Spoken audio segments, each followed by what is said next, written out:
Good evening. This is Crime Classics. I am Thomas Hyland. I'm going to tell you another true crime story. Listen.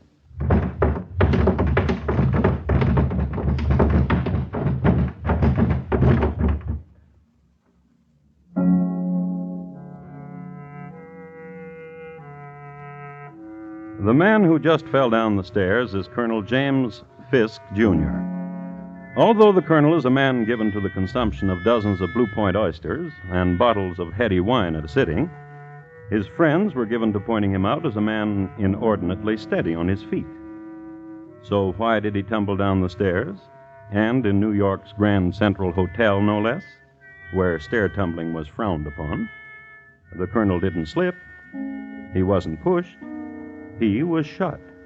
The sudden presence of 2 bullets in him had upset his equilibrium. The man who's running away is the man who just shot the colonel.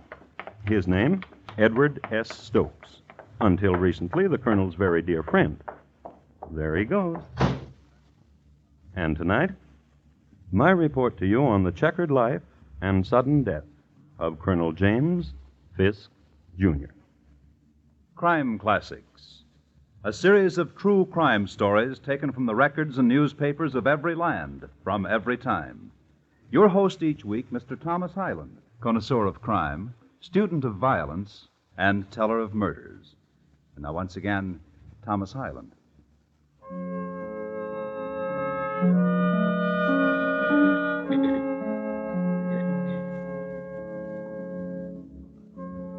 Colonel Fisk lay at the bottom of the stairs a few minutes before 4 o'clock on a Saturday afternoon, January the 6th, 1872. He was dying. His life was coming to an end. And he would be sorely missed by his family, Mrs. Fisk, and the children, among whom were Jay Gould, Boss Tweed, and the heavier stockholders of the day. A man dying, and I know the precise instant when his dying began. It started some months ago in a rather ornate house in Washington Square.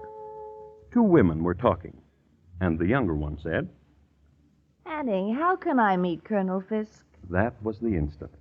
And the older one said, But the younger one was not young enough to take Dearie for an answer.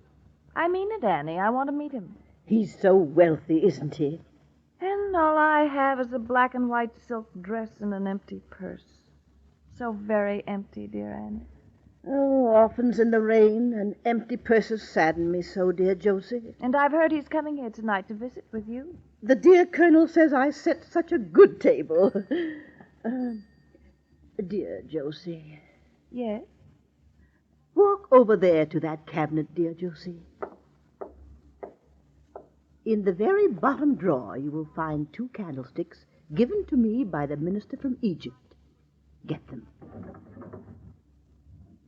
Yes, now put them on the table. And light them. Good. Now blow them out, gently. Well, Annie? Dear Josie, will you join the dear Colonel and me for dinner tonight? So nice of you to ask. I'd be delighted, dear Annie.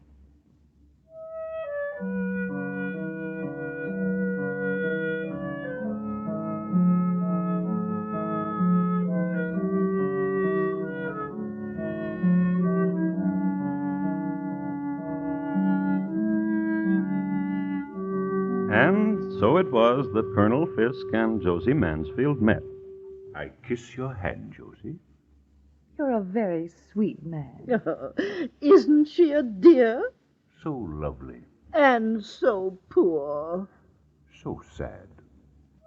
The colonel was a man easily touched, and this was the era for young widows, beautiful and penniless.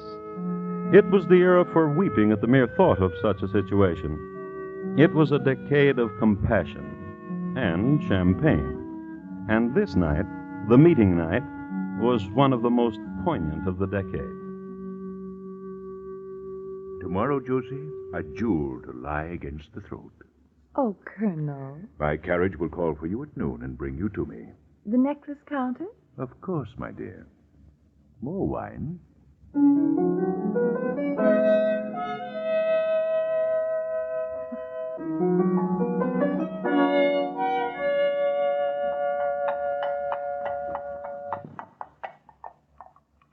at it, dear. Do you like it? It's very nice. And it's all yours. Oh, thank you. I've always wanted a home of my own. And servants of my own. 6? Kiss me, Colonel.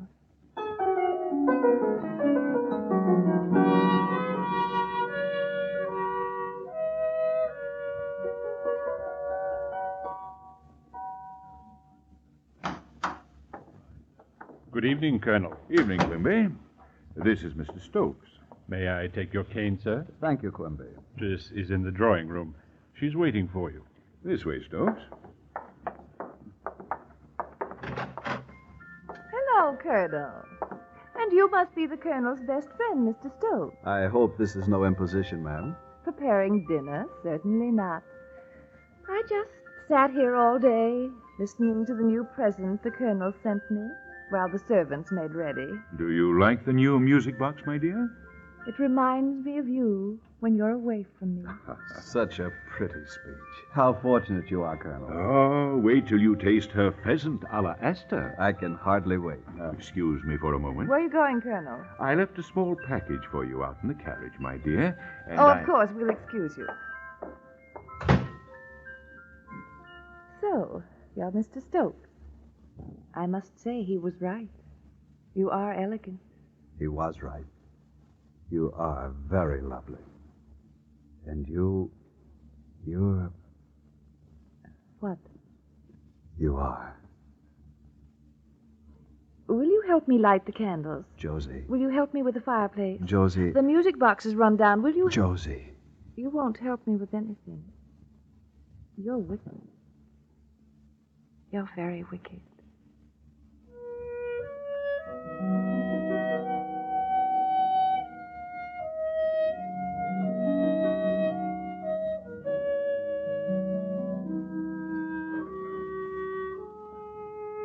Mr. Edward Stokes was 5 feet 9 inches high. His head was covered with glossy curls, his complexion clear, his features regular, and his eyes dark blue. He was dressed in the height of fashion, and his diamond studs gleamed brilliantly. And after the colonel returned with a forgotten package... Oh, a ruby pendant. Thank you, Colonel. You're very welcome. And after the wine was drunk and venison devoured, and the fingers dipped in the lemon water, after that evening of old friends and new, after that, there was a new day. And there was this. Good morning, Mr. Stokes. Good morning, Quimby. The mistress is in the sitting room. She's waiting for you. Thank you, my man. Josie. Edward. Oh, wait, Edward. I was out this morning early shopping. Here, I bought something for you. Open it. Josie. Oh, stick pin. There was no need for you to... Oh, yes, there was. Now be quiet.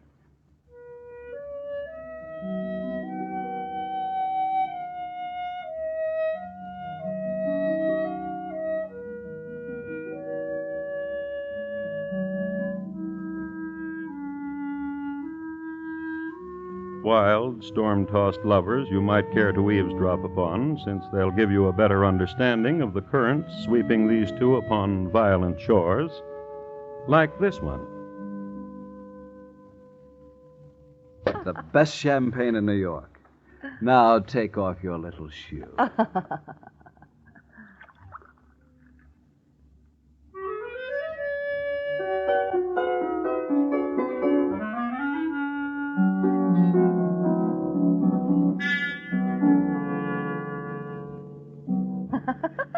Here, use my mallet, dear. This croquet has brought the pink to your cheeks. Make your shot.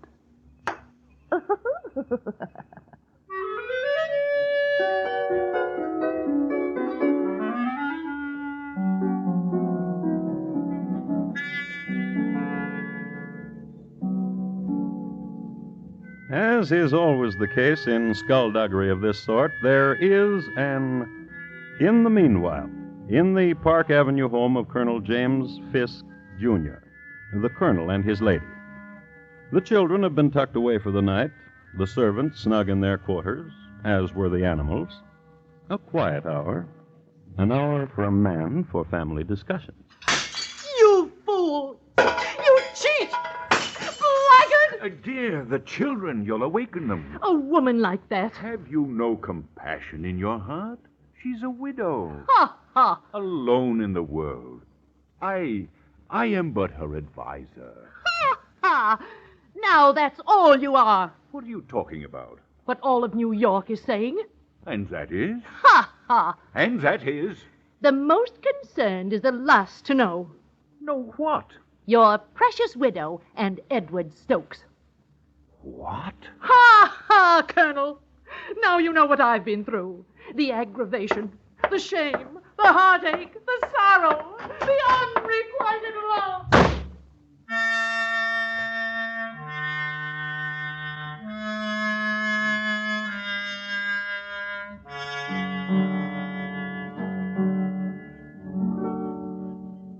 Where is, The mistress is in her boudoir. Go awaken Who her. is it, Quimby? It's not Mr. Stokes, ma'am. Why, good evening, Colonel. What's this I hear about you and that scamp, Edward Stokes? Why, what have you heard? That you and he, Who told you that? my wife. The Colonel. Then it's true. I love him very much. Josie, Go back to your wife. I warn you. You warn me. You, Colonel? Listen to me. I'll ruin you. Please. Go home. You and Edward Stokes. Mark my word. I'll ruin the both of you. My promise to you, if it takes the rest of my life.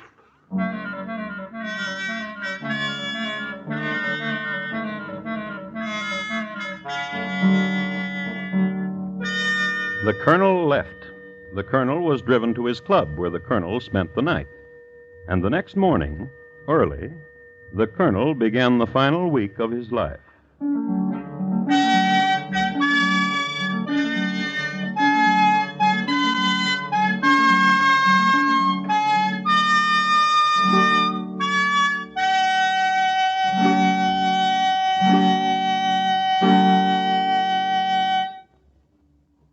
You are listening to Crime Classics and your host, Thomas Hyland.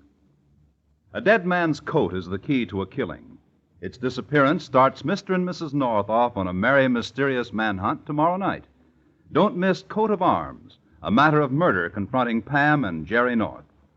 Tomorrow, listen to For John Lund as yours truly, Johnny Dollar, the insurance sleuth with the action-packed expense account.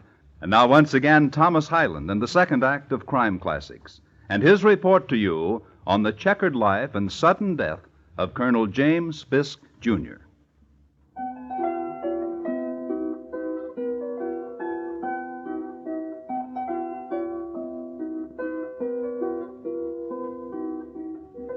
I'd like to set the coordinates for you again. Take a reading of exactly where we are in time. The year is 1872. The place is New York City. Now, 1872 was a vintage year for pearls in the bottom of champagne glasses, of fatted railroad stocks, and the diamond harvest was spectacular. The term rags to riches was coined on a day in this year, when a raggedy sewing machine girl was summoned from her chores, taken by the hand, dressed in silk, then released into a gilded cage. New York City at this time was a center for many similar dramas, one of which we're concerning ourselves with. Colonel James Fisk, Jr. had compassion for a widow named Josie Mansfield. Josie Mansfield had compassion for the colonel's friend, Edward Stokes.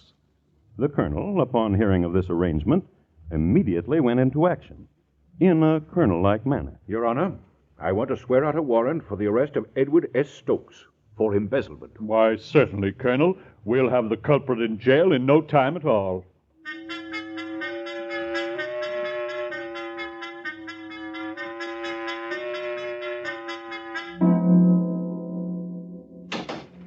Inside with you, Mr. Stokes. Jailer, Yes, sir, Mr. Stokes. do you have the list? Yes, sir. Your living room furniture, the portraits, and the bed. I'll have 'em here in no time at all.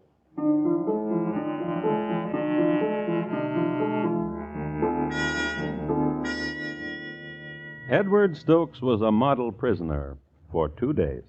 He was then released when the charge against him was dropped. Not to be outdone, he went into action in a manner which gained the plaudits of his cronies. Your Honor, I want to swear out a warrant for the arrest of Colonel James Fisk, Jr. for false imprisonment. Why, certainly, Mr. Stokes. We'll have the culprit in jail in no time at all.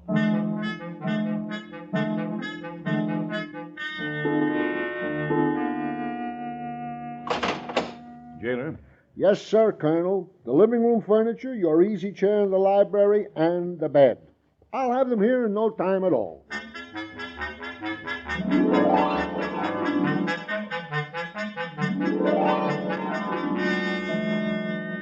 War of nerves, tactics, and strategies, and reprisals. And the real victors, the gatherers of the loot, the lawyers. So the Colonel and Mr. Stokes called a truce, waved white napkins at each other across a gleaming table at Delmonico's. Stokes, I think we both acted like children. I agree with you, Colonel. Let me fill your glass. Yeah. A toast. To a friendship. Our friendship, Colonel. Enough of jails and lawyers and arguments. Life is too short. I'll drink to that, too. Colonel? And we can settle our affairs like men. I'll drink to that, too. No, wait. Let's settle our affairs first. Delighted. There is only one thing which stands in our way. Obviously. Josie Mansfield. You're right. Stokes, you're not ever to see her again. Colonel? You agree? Colonel, you're a fat, stupid fool. I accept that. But you're never to see Josie Mansfield again. Josie told me that if I saw you, I was to tell you you are a fat, stupid fool. And you are. I warned you once, Stokes. I'm not going to warn you again. Then I'll warn you, if you make any trouble, Colonel, you won't live to enjoy it. My promise to you.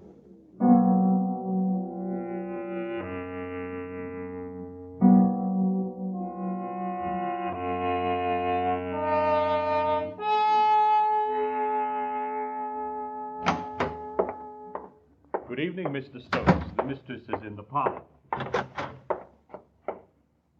Josie. Josie. Josie, wake up. Oh, Edward. How nice, Edward. Dearest, listen. It's important. Are you awake? Well, of course, I just drowsed off. I was reading, waiting for you, and now you're here. Josie, listen. It's about Colonel Fisk. Oh, please don't talk about him. Not now. He's ruined me. What are you talking about? I'm a pauper. You? Why, you're one of the wealthiest young men in the No, world. not now. I don't have a penny. What happened? The stocks I had, all my assets. Well, The Colonel forced down the value of the Erie Railroad stocks, wiped me out. oh, Edward, I'm so sorry. Josie, Yes. I'm poor now. Do you want me to leave? Never come back? Darling Edward. Darling, dearest Edward. Josie, We'll beat him. We'll destroy the Colonel, you and I together. that's impossible. He's too powerful. He's a weakling. What? I can prove he's a weakling. He writes letters. Letters? I saved them. And that's not all. What do you mean? Dealings he's had. Dishonest business dealings. Would you like to look at them? Dearest Josie, I love you so much.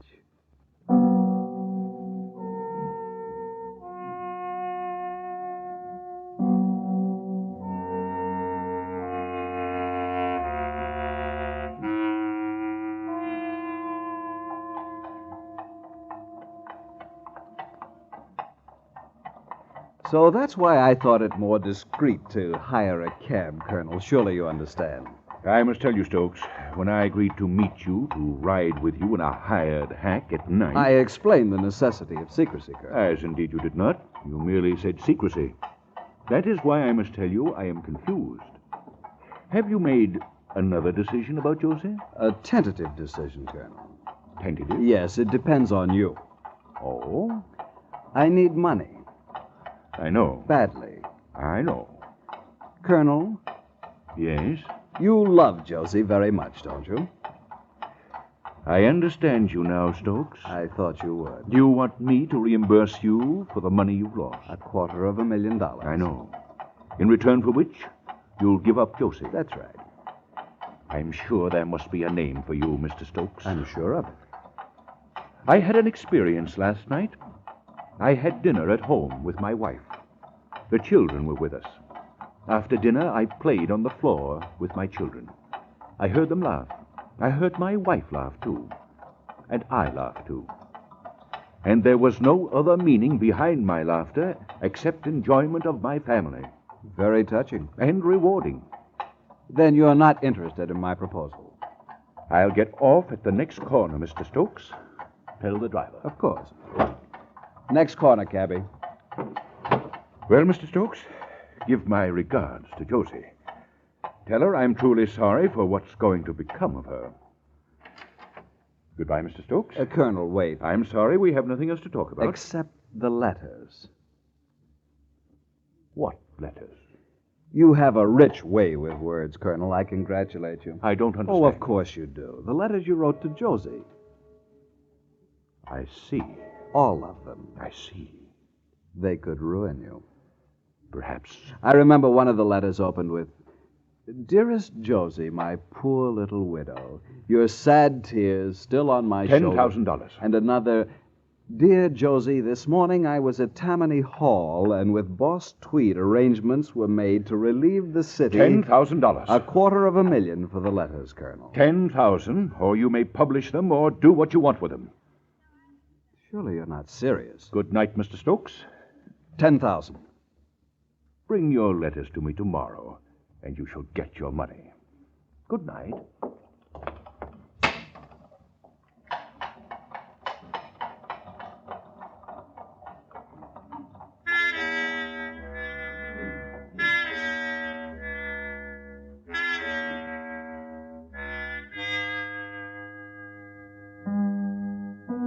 An old almanac I have occasion to call on now and then says that Saturday, the 6th of January, in the year 1872, is the 66th anniversary of the Volunteer Fire Department of Roanoke, Virginia. Also, it predicts the day will be cold and clear with high westerly winds. So, we'll make an assumption. On a cold, clear Saturday morning, buffeted by the high westerly winds, Mr. Edward Stokes made his way to the Wall Street office of Colonel Fisk. Here he received more coldness and $10,000. Here he deposited with the colonel a stack of letters, wrapped in blue ribbon and sachet. Then Edward Stokes called on Josie Mansfield. He told her of the transaction. We must imagine that Josie's reaction went something like this. You idiot! You bumbling, spineless idiot! But Josie... I should have known better than to trust you with those letters. But $10,000 is better than nothing. If you'd had the courage... He told me 10,000 or nothing. If you'd had the courage, he would have given you everything he owned. Why, the mere possession of the letter dated June 16th, 1871 would have been a fortune 10 times the amount you got. But... But what? You have your jewels, this house. Surely you must be worth nearly $1 million yourself. I love you, dear Edward, but that's my money. You'll just have... What is it, Quimby? Miss Annie Wood wishes to speak with you. Tell her I'm busy. She said it's extremely urgent. Extremely urgent. Hello, Annie. Josie, dear Josie, and dear Mr. Stokes. Hello. The judge came to see me for lunch a little while ago. Judge? What are you talking about? Judge Tripler. Well, I don't see... He just come from court. He just signed a warrant. Yes? For the arrest of dear Mr. Stokes on the charge of blackmail. Colonel Fisk. Yes, the dear judge told me that the colonel asked him to sign such a warrant. Josie. Yes? We'll be seeing each other more often, won't we, dear Josie?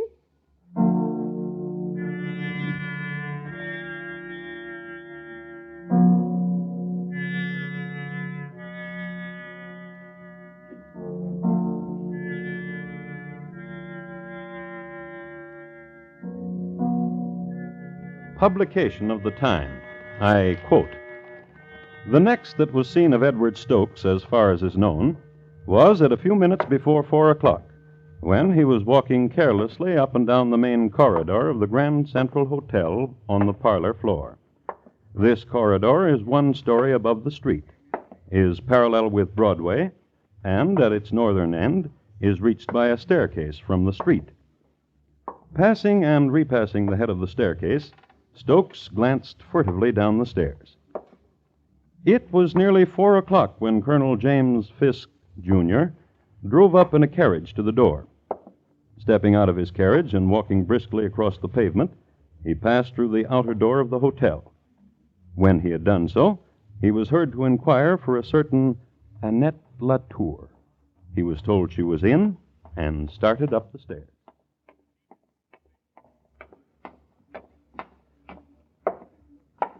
Good afternoon, Colonel. Stokes, don't! You ruined me. For the love of heaven, someone help me!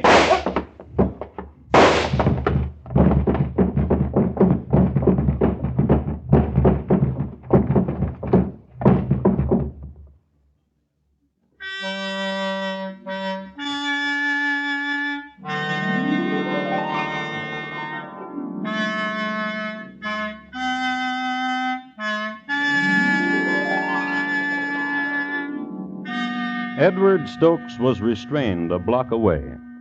The colonel didn't die immediately. He was lifted by 3 bellhops and taken to chambers supplied by the management. Doctors were called, and the colonel joked with them, as he joked with his many friends who came to visit him. He joked with everybody. The next day, in the middle of a joke, he died. Thomas Stokes pleaded self-defense. He was convicted of manslaughter in the 3rd degree. Josie Mansfield spent her remaining days with her aunt, Miss Annie Wood.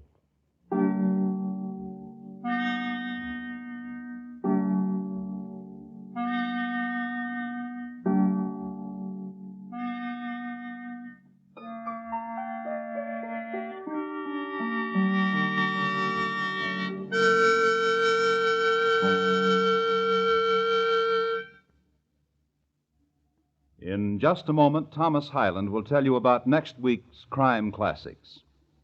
This Wednesday night, screen hero Jeff Chandler plays a young man hired for an important job, a job of guarding the very much alive body of a notorious gangster. Hear the exciting details in the story entitled The Web on your Playhouse on Broadway. It's presented by CBS Radio this Wednesday night on most of these same stations. And here again is Thomas Hyland. Next week, Long Melford in the county of Suffolk in England. The year, 1739. My report to you will be on the shrapnelled body of Charles Drew, Sr. Thank you. Good night. James Fisk, Jr., tonight's crime classic, was adapted from the original court reports and newspaper accounts by Morton Fine and David Friedkin. The music was composed and conducted by Bernard Herrmann, and the program is produced and directed by Elliott Lewis. Thomas Hyland is portrayed on radio by Lou Merrill. James Fisk, Jr. was played by William Johnstone. Featured in the cast were Mary Jane Croft, Martha Wentworth, Steve Roberts, Harry Bartell, Paula Winslow, and Charles Calvert. Bob Lamont speaking. Stay tuned now for Gary Moore with Arthur Godfrey's Talent Scouts, which follows immediately over most of these same stations. And remember, your news is always accurately reported when it comes from the CBS Radio Network.